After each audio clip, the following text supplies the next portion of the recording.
Mi hermana apareció en mi puerta con maletas en mano y una sonrisa falsa. «Vine a cuidarte», dijo. 3 meses después, yo estaba comiendo restos del bote de basura mientras ella usaba mi tarjeta para comprar joyas de 5,000 pesos. Cuando mi hija descubrió la verdad, lo que hizo dejó a mi hermana desolada. Pero antes de continuar, asegúrate de ya estar suscrito al canal y escribe en los comentarios: ¿desde dónde estás viendo este video? Nos encanta saber hasta dónde están llegando nuestras historias. El timbre sonó una mañana de jueves, y yo estaba terminando mi café cuando abrí la puerta.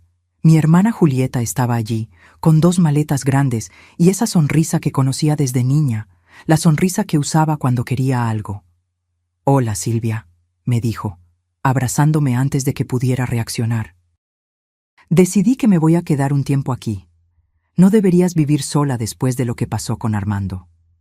Mi esposo había fallecido 6 meses antes. Cáncer. 52 años juntos, transformados en una cama de hospital y despedidas susurradas. La casa todavía olía a él, todavía tenía sus cosas esparcidas porque yo no podía deshacerme de nada. Julieta, no necesito compañía, intenté decir, pero ella ya estaba entrando con las maletas, ignorando por completo mis palabras. «Claro que la necesitas. Tienes 74 años. No puedes quedarte aquí sola. Además, dejé el departamento donde estaba viviendo. Estaba muy caro». Fue así como mi hermana se instaló en mi casa. Al principio, incluso parecía bueno tener compañía. Cocinaba, limpiaba, me hacía compañía durante las noches que parecían interminables. Hablábamos sobre la infancia, sobre nuestros padres, sobre los tiempos en que éramos jóvenes y el mundo parecía más simple. Pero 2 semanas después de su llegada, comenzó a hacer preguntas sobre mis finanzas. «Silvia, ¿cómo administras tu dinero? ¿Quién paga las cuentas? ¿Entiendes de inversiones?» Yo había sido profesora de matemáticas por 40 años. Me había jubilado como directora de escuela. Administraba las finanzas de mi casa desde siempre, porque Armando nunca fue bueno para los números. Pero algo en la forma en que Julieta hacía estas preguntas me dejaba incómoda. «Yo me encargo de mis cosas, Juli. Siempre lo he hecho. Pero es mucha responsabilidad para ti sola. Deja que te ayude. Puedo organizar tus cuentas, ver si estás pagando de más en algo, esas cosas». Debí haber dicho que no. Debí haber confiado en mi instinto que gritaba que no lo hiciera. Pero Julieta era mi hermana menor, a quien siempre protegí, a quien siempre ayudé cuando lo necesitaba. ¿Cómo podría desconfiar de ella? Entonces, le di acceso a mis estados de cuenta bancarios. Le mostré dónde guardaba mis documentos. Le expliqué sobre mi pensión de 12,000 pesos al mes y la pensión de Armando de 8,000. Le expliqué sobre los ahorros que habíamos guardado toda la vida. «No inventes, Silvia», dijo ella, con los ojos brillando de una forma que no pude interpretar en ese momento. «Tienes una buena situación económica. Me encargaré de que todo esté organizado». La primera cosa que cambió fue el acceso al banco. Julieta dijo que sería más fácil si ella tenía un poder notarial para hacer transferencias y pagar cuentas. Que yo no necesitaba preocuparme por eso, que ella se encargaría de todo. Firmé los papeles sin leerlos bien. Era mi hermana, confiaba en ella. La segunda cosa que cambió fue la comida. Julieta comenzó a hacer compras más pequeñas en el mercado. «Necesitamos ahorrar, Silvia, el dinero no es infinito», pero yo recibía 20,000 pesos al mes. ¿Cómo que no era infinito? Las comidas se volvieron más sencillas. Arroz, frijoles, huevos, a veces un poco de pollo. Las frutas que yo siempre compraba desaparecieron. El queso que me gustaba, el pan integral, el jugo natural, todo sustituido por versiones más baratas o simplemente eliminado. No necesitas tantas cosas, Silvia. A nuestra edad es mejor comer menos de todas formas. Comencé a adelgazar. La ropa me quedaba holgada. Cuando me veía en el espejo, veía a una mujer más delgada, más cansada. Pero Julieta decía que era normal después de la pérdida de Armando, que el luto hacía eso con las personas. 3 meses después de que llegó, Comencé a notar otros cambios. Julieta salía muchas veces, siempre arreglada, con ropa nueva que no recordaba que tuviera. Regresaba con bolsas de tiendas caras, diciendo que había encontrado promociones increíbles. Un día llegó con unos aretes de oro, grandes, brillantes, caros. ¿Te gustan? Eran irresistibles. Deben haber costado una fortuna. Ay, pero conseguí un gran descuento. ¿Sabes lo buena que soy para regatear? Esa noche, cuando Julieta dormía, fui a la oficina e intenté acceder a mi cuenta bancaria en línea. La contraseña había sido cambiada. Intenté recuperarla, pero el correo electrónico de recuperación también había sido alterado por uno que no reconocía. Mi corazón comenzó a latir más rápido. Intenté calmarme. Debía ser un error. Julieta debió haberlo cambiado por equivocación, intentando organizar las cosas. Hablaría con ella por la mañana. Pero cuando le pregunté a la mañana siguiente, se enojó. Silvia, me diste el poder precisamente para que yo me encargara de esas cosas. No tienes que estar revisando todo. Todo está bajo control. Pero yo solo quería ver...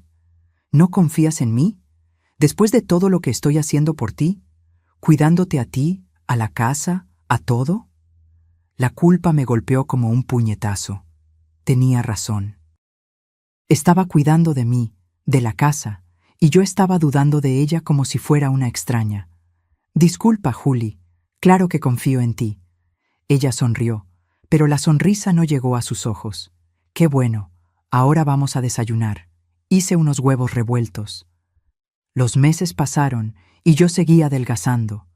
Empecé a sentir mareos, mis manos temblaban. Sentía frío todo el tiempo, incluso en el calor del verano. Julieta decía que era la edad, que debía descansar más. Dejé de salir de casa. No tenía energía. No tenía ganas. Las amigas llamaban, invitaban a comidas, al grupo de tejido que yo frecuentaba hacía años. Siempre me negaba. Julieta contestaba el teléfono y decía que yo no me estaba sintiendo bien, que tal vez otro día. Las llamadas se fueron volviendo más raras. Las amigas se alejaron. Me convertí en una sombra en mi propia casa. Fue cuando empecé a buscar comida a escondidas. Sé que parece locura, pero el hambre era constante, royendo mi estómago como un animal. Julieta controlaba todo lo que entraba en la cocina, servía porciones pequeñas y guardaba el resto con llave. Una noche, cuando ella salió para otra de sus promociones, fui al bote de basura de afuera. Había un pedazo de pan que ella había tirado por la mañana, diciendo que estaba viejo. Tomé ese pan y me lo comí allí mismo, de pie en el patio, con las manos temblando de vergüenza y desesperación. Yo era una mujer de 74 años, con una pensión de 20,000 pesos al mes, comiendo basura en mi propio patio. Lloré esa noche. Lloré hasta no tener más lágrimas, pero no sabía qué hacer. Julieta controlaba todo el dinero. Controlaba el teléfono fijo, diciendo que estaba ahorrando con llamadas innecesarias. Mi celular había desaparecido semanas atrás y cuando pregunté, dijo que yo debía haberlo perdido, que a mi edad era normal olvidar las cosas. Comencé a sentirme confundida de verdad. ¿Será que me estaba volviendo senil? ¿Será que estaba imaginando cosas? Julieta siempre tenía una explicación para todo. Siempre me hacía sentir que yo estaba exagerando, que estaba siendo ingrata. Deberías agradecer por tener a alguien cuidando de ti, Silvia. Muchas mujeres de tu edad terminan abandonadas en asilos. Yo dejé mi vida para venir a quedarme aquí contigo. Y yo agradecía. Con la voz débil, el cuerpo adolorido, el estómago vacío, yo agradecía. Mi hija, Jimena, vivía en Ciudad de México. Trabajaba mucho, tenía 2 hijos pequeños, un esposo, una vida ocupada. Hablábamos por teléfono una vez a la semana, pero últimamente era Julieta quien contestaba. Tu mamá está descansando, Jimena.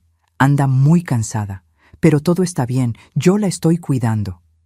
Jimena confiaba en su tía. Todo el mundo siempre confió en Julieta.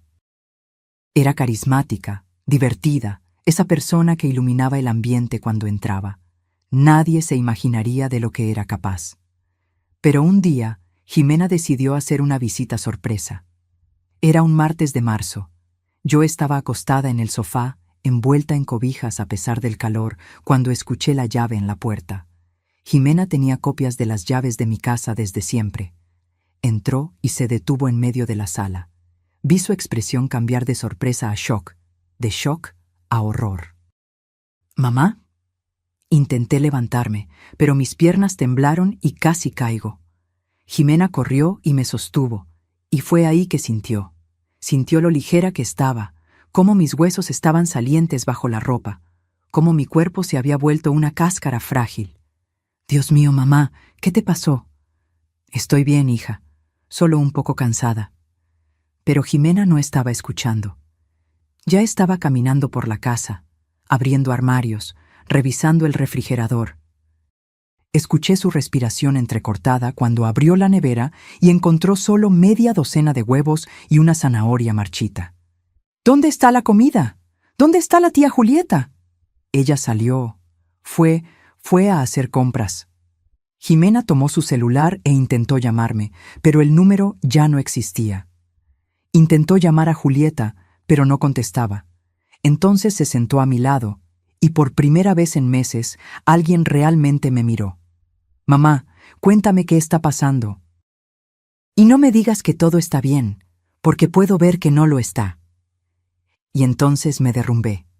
Le conté todo. El poder notarial, el dinero al que ya no podía acceder, la comida que disminuía cada vez más, el celular que desapareció, las amigas que dejaron de llamar. Le conté sobre buscar comida en el bote de basura. Jimena se puso pálida. Sus manos temblaban cuando tomó el celular de nuevo. Mamá, te voy a llevar al hospital. Ahora. Pero Julieta, olvídate de Julieta. Vas al hospital. Fue ahí que Julieta llegó. Escuchamos la puerta abrirse y ella entró cargando bolsas de una joyería cara. Cuando vio a Jimena, su rostro cambió.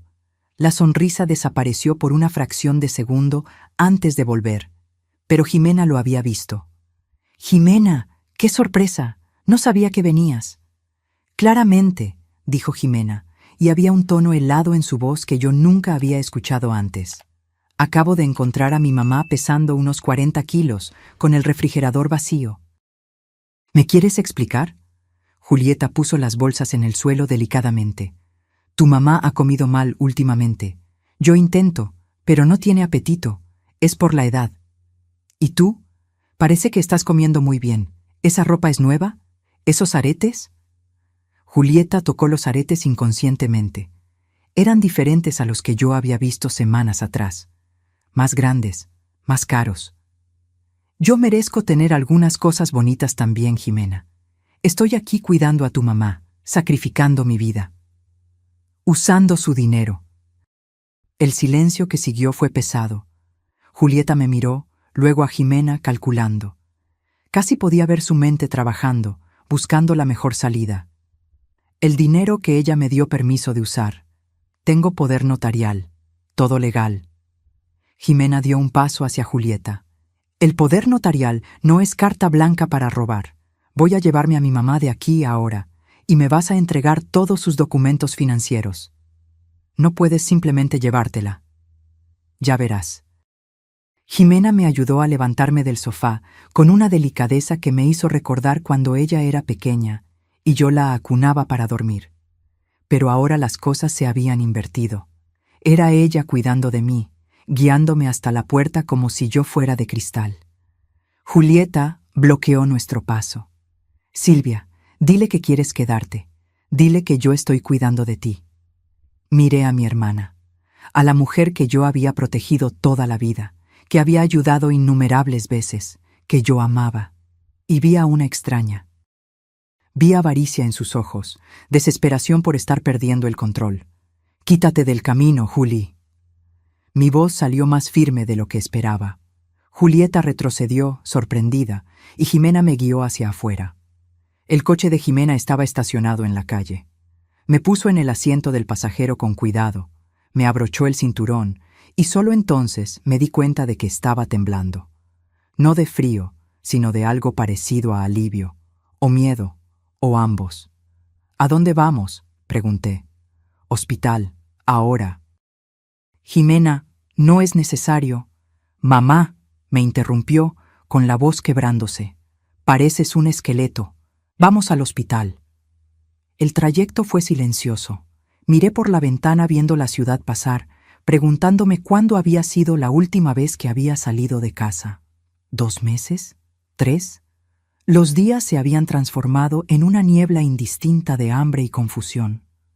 En el hospital, la enfermera que me atendió en el triaje disimuló mal su shock. Jimena explicó la situación en voz baja, pero yo escuché cada palabra. Sospecha de abuso financiero, desnutrición, pérdida de peso severa. Me pesaron. 42 kilos. Yo solía pesar 68. 26 kilos perdidos en 6 meses. El médico que me examinó era joven, serio, con ojos que se volvieron progresivamente más preocupados conforme el examen avanzaba. Pidió análisis de sangre, una batería completa de pruebas. Señora Silvia, dijo gentilmente, ¿cuándo fue la última vez que hizo una comida completa? Intenté recordar. No sé, hace tiempo.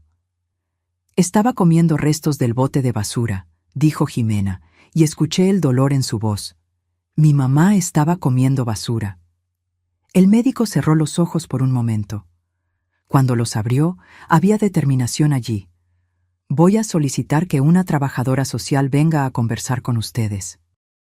Y con base en lo que estoy viendo, voy a recomendar internamiento para estabilización nutricional. No, hablé rápidamente. No quiero quedarme internada. Jimena tomó mi mano. Mamá, lo necesitas. Yo la voy a cuidar, dijo Jimena al médico.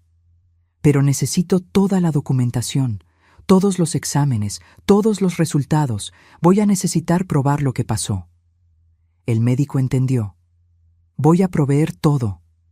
Los exámenes mostraron lo que el médico ya sospechaba. Anemia grave. Deficiencia severa de vitaminas. Deshidratación crónica. Mis riñones estaban sobrecargados. Mi cuerpo se estaba literalmente consumiendo para sobrevivir. Unas cuantas semanas más en este estado y habrías tenido una falla multiorgánica, explicó el médico. Tu hija te salvó la vida. La trabajadora social, una mujer llamada Carla, se sentó con nosotras en una sala pequeña y me hizo preguntas. Preguntas sobre Julieta, sobre el dinero, sobre cómo todo comenzó. Jimena grabó todo en su celular. Esto es un delito, dijo Carla cuando terminé mi relato. Abuso financiero contra un adulto mayor, negligencia, tu caso necesita ser reportado. Es mi hermana, dije, y mi voz salió quebrada. Mi hermana. Y aún así te hizo esto, respondió Carla, no con dureza, sino con una tristeza comprensiva. Lamentablemente, la mayoría de los casos de abuso contra adultos mayores provienen de familiares. Son las personas en quienes más confiamos. Jimena estaba tomando notas en el celular, fotografiando documentos, organizando todo con una precisión que me impresionó. Mi hija siempre fue organizada, pero esto era diferente. Esto era determinación pura. Mamá, dijo cuando salimos del hospital horas después, con una bolsa llena de recetas y suplementos, te vas a quedar en mi casa por ahora, y vamos a resolver esto, todo esto. Pero tus hijos, tu trabajo, tú eres lo más importante, siempre lo has sido. En la casa de Jimena en Ciudad de México, me instalé en el cuarto de visitas. Era acogedor, con una cama suave y cortinas claras que dejaban entrar el sol. Mis nietos, Diego y Sofía, me recibieron con abrazos cuidadosos, sus ojitos muy abiertos al ver lo diferente que estaba la abuela. La abuela está un poco enferma, les explicó Jimena, pero se va a poner bien. Vamos a cuidarla, ¿de acuerdo? Ellos asintieron solemnemente, y esa noche Sofía me trajo su osito de peluche favorito. Para que no te sientas sola, abuela. Lloré sosteniendo ese osito desgastado, sintiendo el peso de meses de soledad y miedo finalmente comenzando a disiparse. Jimena cocinó una cena ligera, sopa de verduras, pan, un trozo de pollo. Mi estómago se había encogido tanto que no pude comer mucho, pero cada cucharada parecía una bendición. «Despacio, mamá», dijo Jimena, observándome. «Tu cuerpo necesita adaptarse de nuevo». Después de la cena, abrió su laptop. «Mamá, necesito mostrarte algo. Va a ser difícil, pero necesitas ver». Ella había conseguido acceso a mis estados de cuenta bancarios a través del banco. Lo que vi me dejó en shock. En los últimos 6 meses, Julieta había retirado 140,000 pesos de mi cuenta. Compras en joyerías, restaurantes caros, tiendas de ropa de marca, viajes. Un viaje a Cancún que costó 15,000 pesos. Un collar de diamantes de 8,000. Cenas que costaban 500, 600 pesos cada una. Mientras yo comía basura, mi hermana estaba viviendo como una reina. Con mi dinero. «Hay más», dijo Jimena, y su voz estaba tensa. Transfirió 50,000 pesos a una cuenta que no reconozco. Estoy tratando de rastrearla. 50,000 pesos, la mitad de un año de mis ahorros, el dinero que Armando y yo guardamos trabajando durante 40 años. «Voy a contratar a un abogado», dijo Jimena. «Mañana mismo. Esto no se va a quedar así». Esa noche, acostada en la cómoda cama del cuarto de visitas, miré al techo e intenté procesar todo. Mi hermana me había robado. Me había dejado pasar hambre mientras gastaba mi dinero en lujos. Me había manipulado, me había hecho sentir confundida, me había aislado. ¿Cómo alguien le hace eso a su propia familia? A la mañana siguiente, Jimena ya estaba al teléfono cuando me desperté. Había agendado citas con 3 abogados diferentes para esa misma tarde. «Voy a elegir al mejor», me explicó. «Alguien que realmente entienda de estos casos».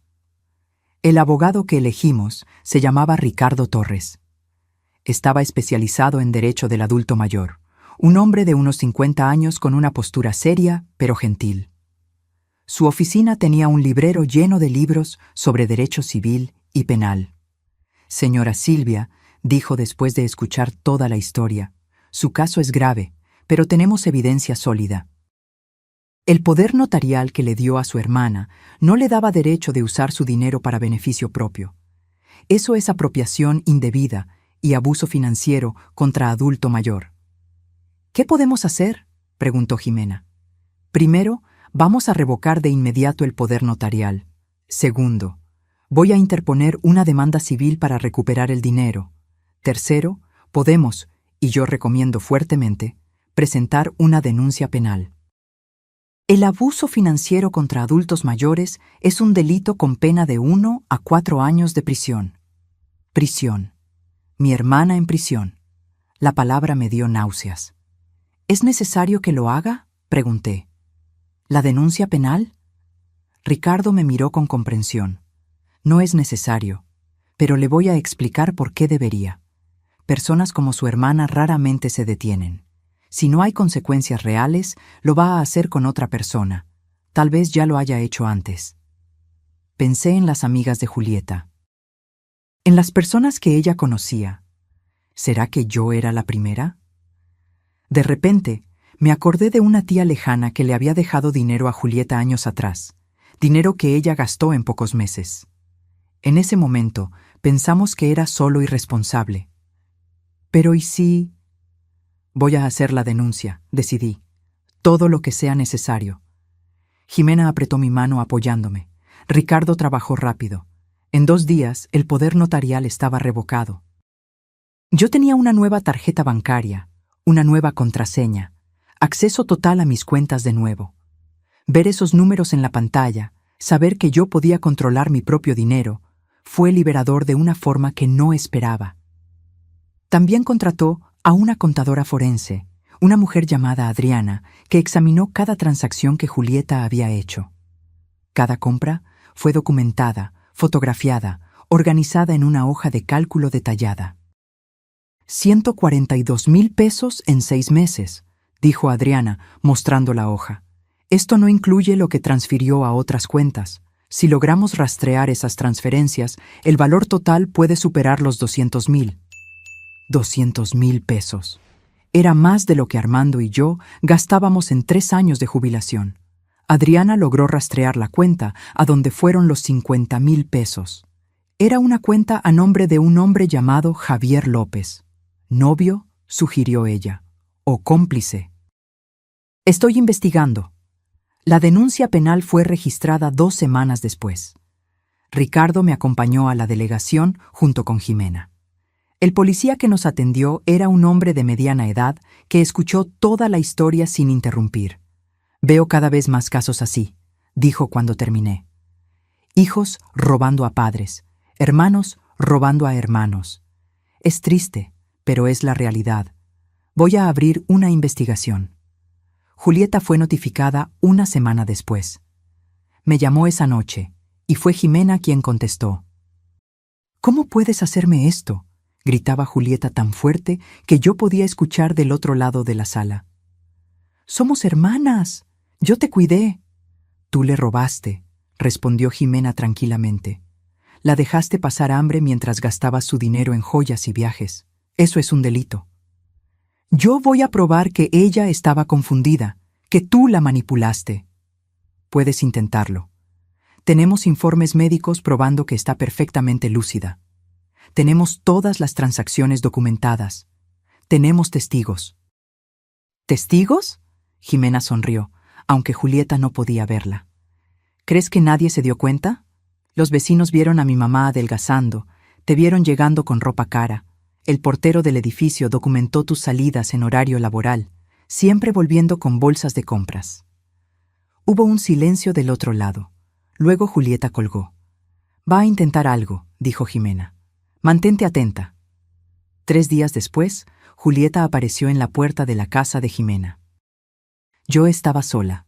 Jimena había salido a buscar a los niños a la escuela. Cuando oí el timbre y vi por el visor quién era, mi primer instinto fue no abrir. Pero algo me hizo abrir esa puerta. Julieta parecía diferente, más vieja, cansada. La ropa cara había desaparecido, sustituida por jeans sencillos y una camiseta, sin joyas, sin maquillaje pesado.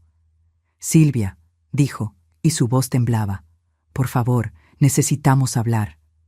No tenemos nada de qué hablar. Tengo el dinero, al menos una parte. Puedo devolverlo. Solo te pido que retires la denuncia. ¿Cuánto?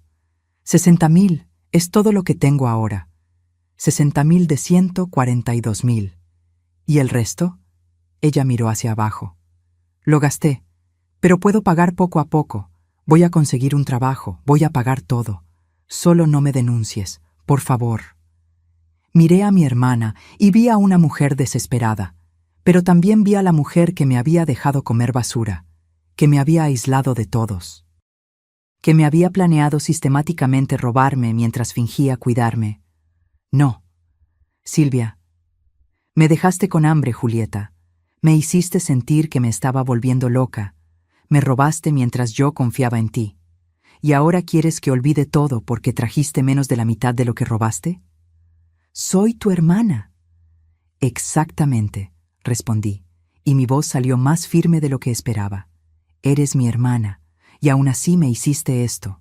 Eso lo hace todo peor, no mejor. Jimena llegó en ese momento, vio a Julieta en la puerta e inmediatamente se puso entre nosotras. Sal de aquí, ahora. Estoy tratando de resolver esto.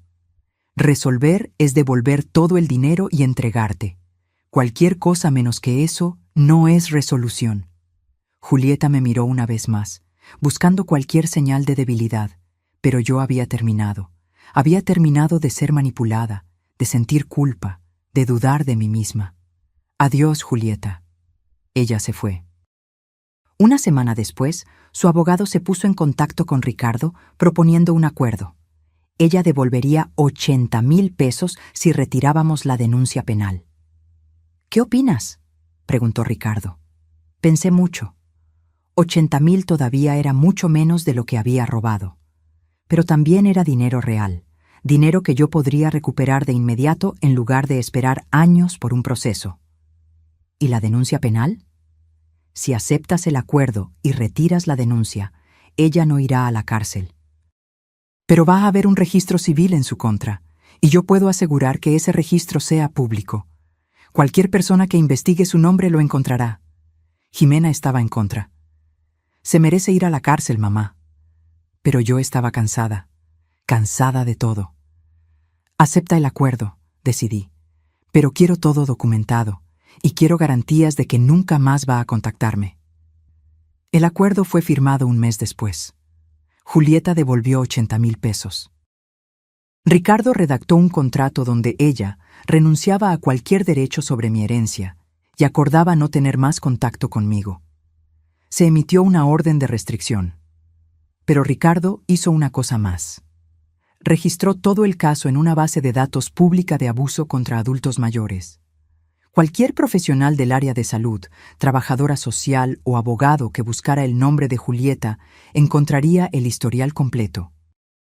Ella nunca más conseguiría hacer esto con otra persona sin levantar sospechas inmediatas.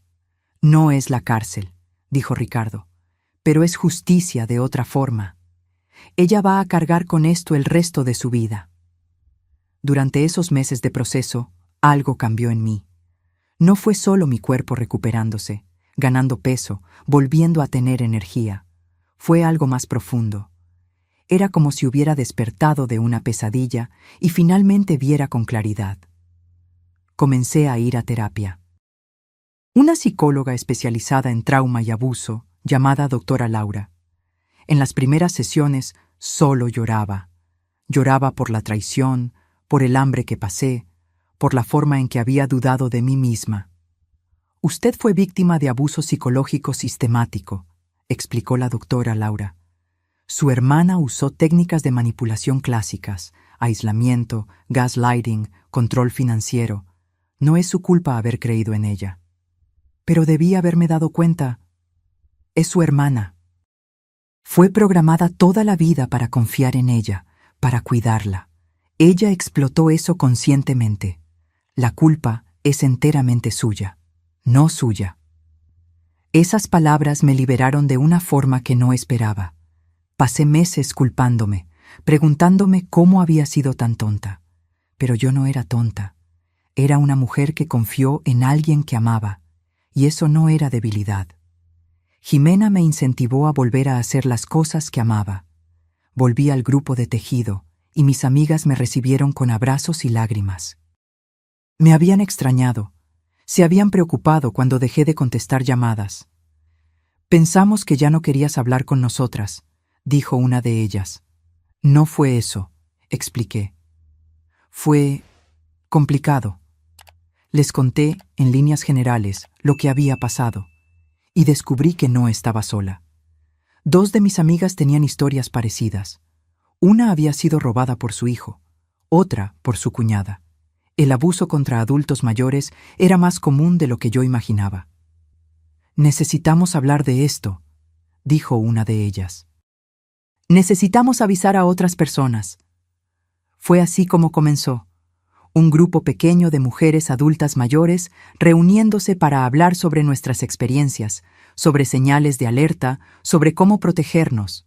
El grupo creció, de 5 a 10 a 20 mujeres. Jimena sugirió que hablara en una plática en el centro comunitario del barrio. La gente necesita escuchar esto, mamá. Principalmente los adultos mayores, necesitan saber que no están solos. La primera plática tuvo 20 personas.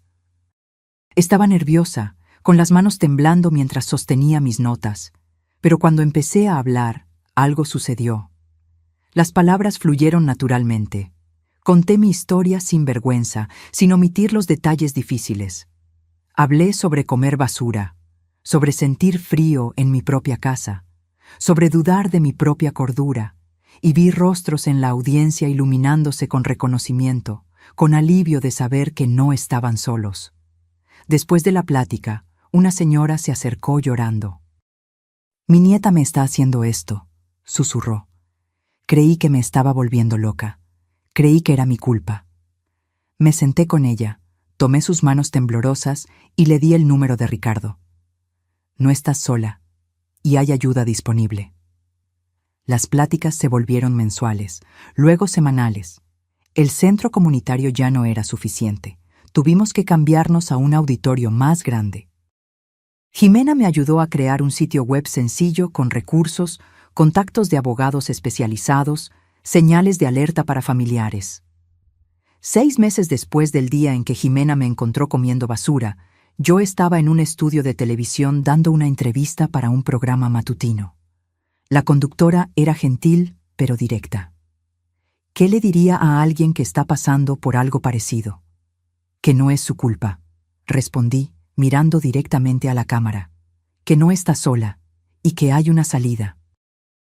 Pida ayuda. Cuéntele a alguien en quien confíe. No deje que la vergüenza la silencie, porque esa vergüenza no es suya. Es de quien le está haciendo daño. La entrevista se hizo viral en las redes sociales. Mi correo electrónico comenzó a recibir mensajes de todo el país. Hijos que desconfiaban que sus padres estaban siendo robados. Adultos mayores que reconocieron las señales de alerta en sus propias vidas. Trabajadoras sociales pidiendo permiso para usar mi historia en capacitaciones. «Estás haciendo una diferencia, mamá», dijo Jimena, leyendo los mensajes conmigo. «Estás salvando personas». Pero no todo eran flores. También recibí mensajes de odio, personas diciendo que yo estaba destruyendo a mi familia, que era ingrata, que debía haber perdonado a mi hermana porque familia es familia. Esos mensajes dolían, pero la doctora Laura me ayudó a procesar. Esas personas no entienden el abuso, y está bien, no necesitas su aprobación, necesitas tu propia paz. Julieta intentó contactarme una vez más, casi un año después. Envió una carta a la casa de Jimena. La carta era larga, llena de disculpas y justificaciones. Estaba pasando por un momento difícil. Tenía deudas que necesitaba pagar. Nunca tuvo intención de hacerme daño. Leí la carta una vez y la tiré a la basura. ¿No vas a responder?, preguntó Jimena. No tengo nada que decirle. Perdonar es algo complicado. Las personas siempre hablan sobre el perdón como si fuera una obligación, como si guardar rencor fuera veneno. Pero yo aprendí que el perdón no significa olvidar o aceptar. Significa liberar el dolor para que no te consuma. Yo liberé el dolor. Pero eso no significaba que yo quería a Julieta de vuelta en mi vida.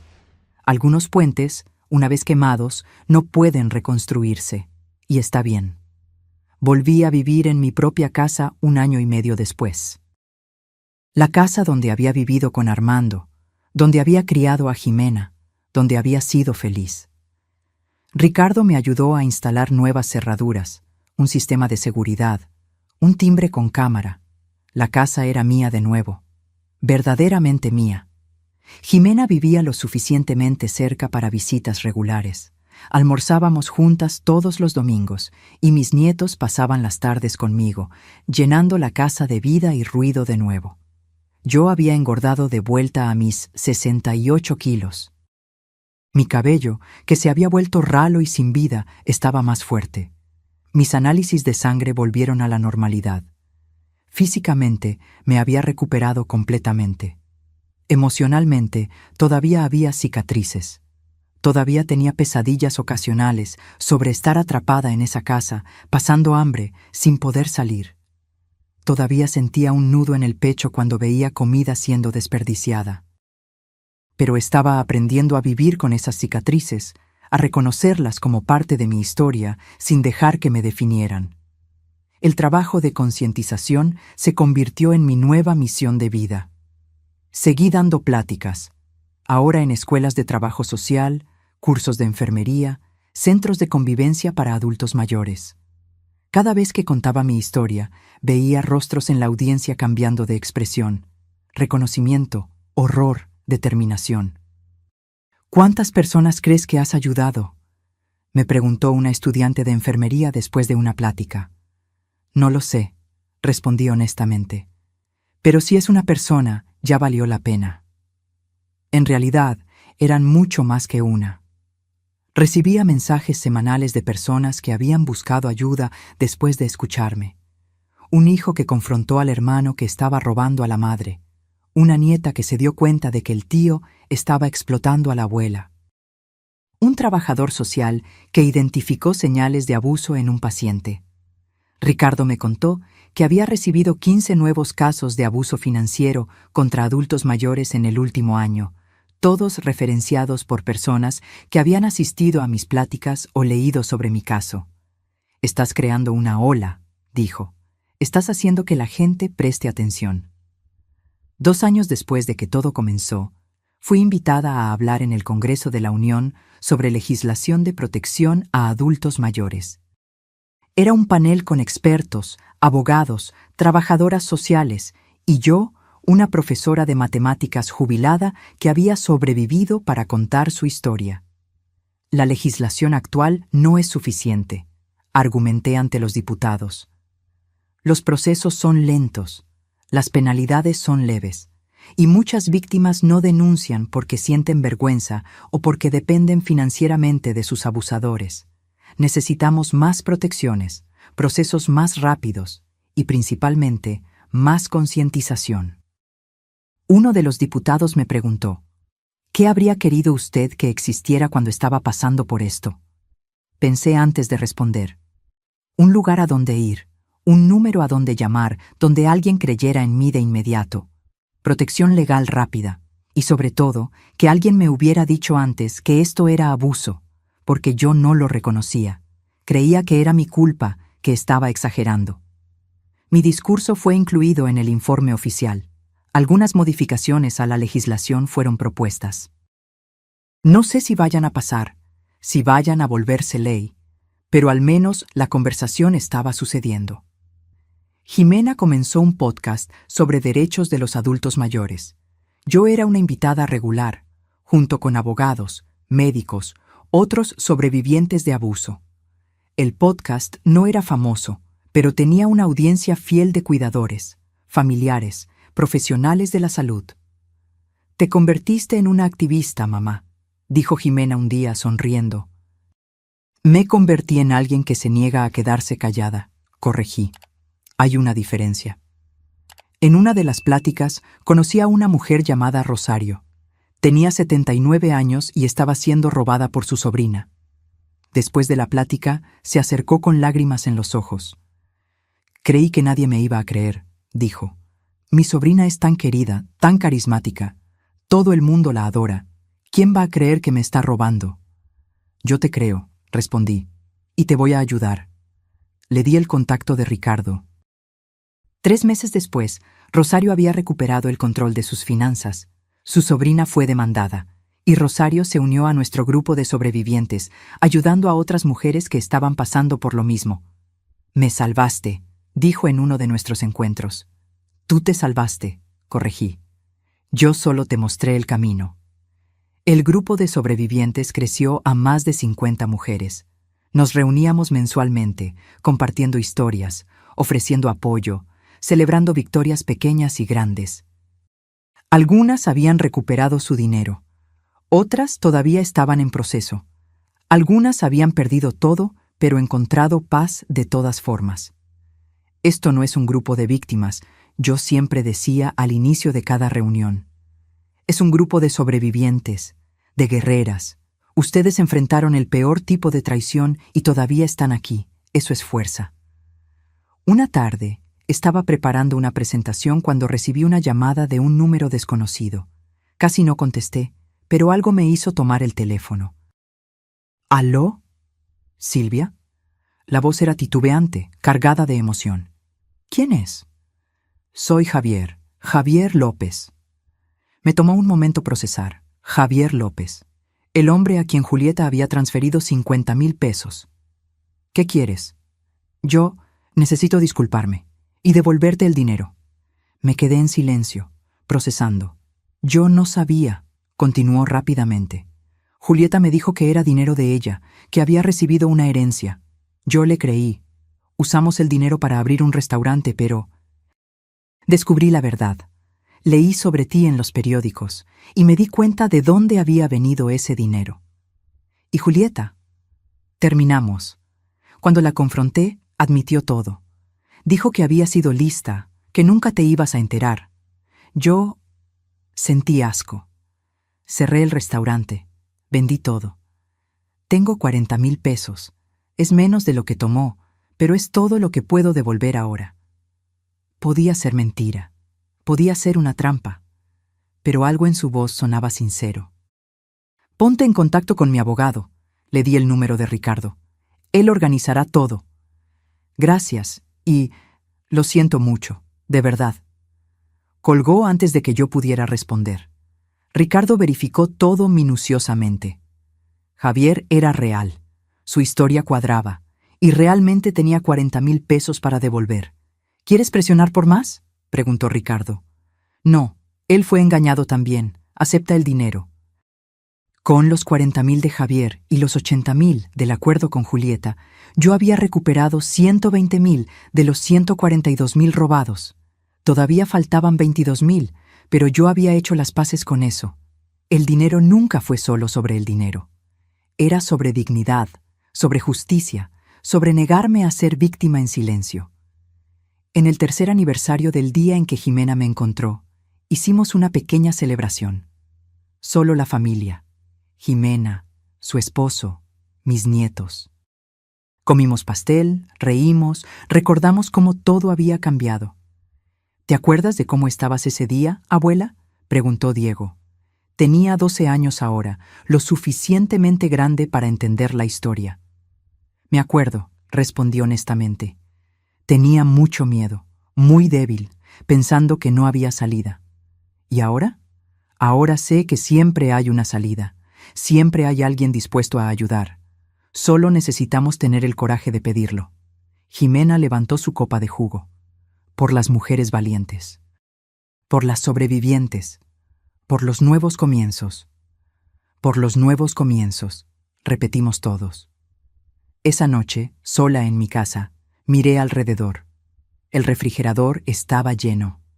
La calefacción funcionaba perfectamente. Mis cuentas estaban organizadas, bajo mi control.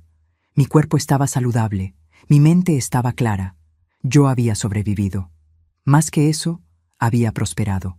Había transformado la peor experiencia de mi vida en algo que ayudaba a otras personas.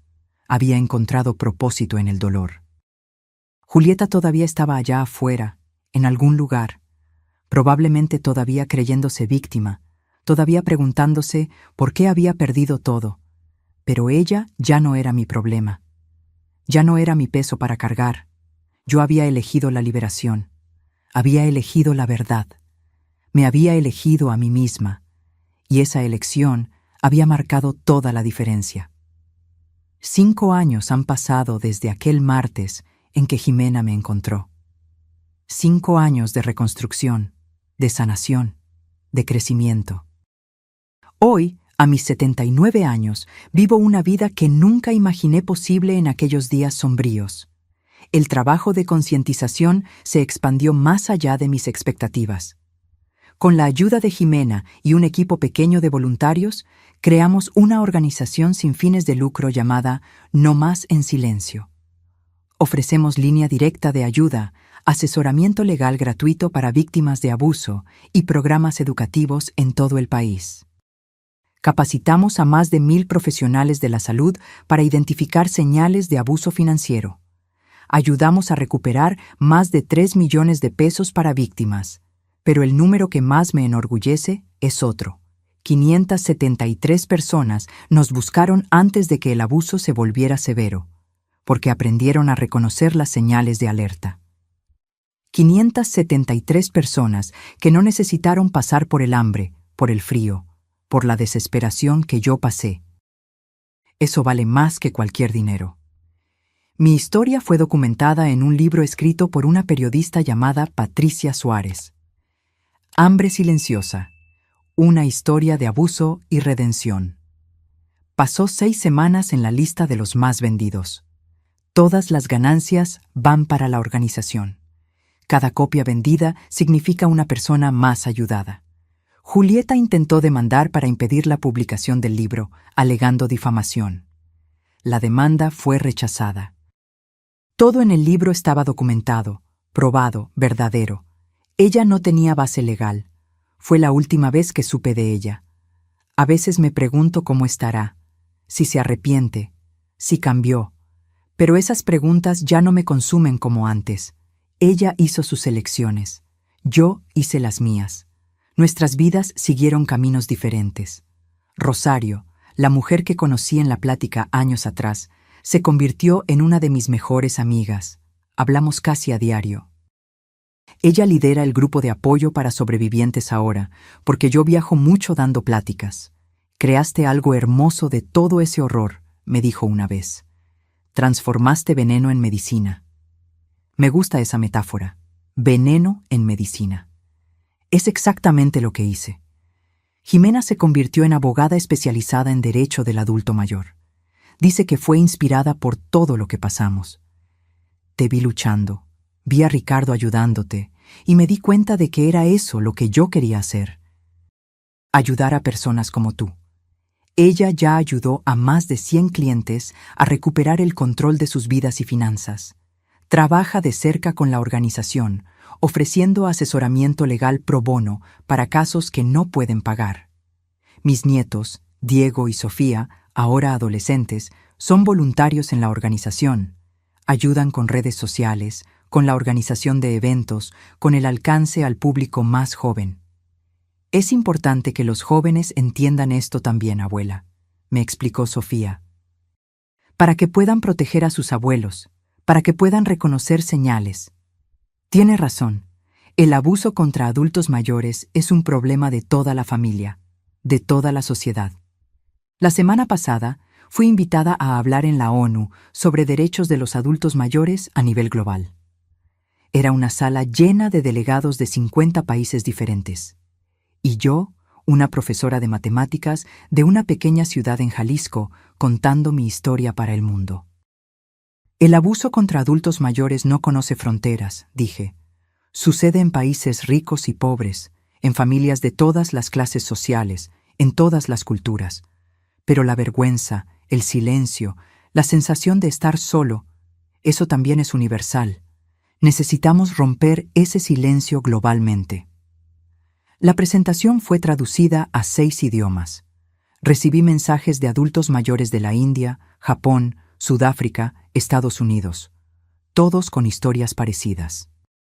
Todos agradeciendo por hablar, por darle voz a lo que ellos estaban sintiendo. El alcance de todo esto todavía me impresiona. Una historia que comenzó con una mujer comiendo basura ahora está inspirando cambios legislativos en 3 países. Grupos de apoyo, basados en nuestro modelo, están surgiendo en 12 estados mexicanos y 4 países. Te convertiste en un símbolo, mamá, dijo Jimena. Un símbolo de resistencia, de reconstrucción. Me convertí en solo alguien que se negó a morir en silencio, corregí. Y eso debería ser lo mínimo, no lo excepcional. Pero sé que es excepcional. Sé que muchos adultos mayores nunca hablan, nunca piden ayuda, nunca escapan. Algunos no sobreviven.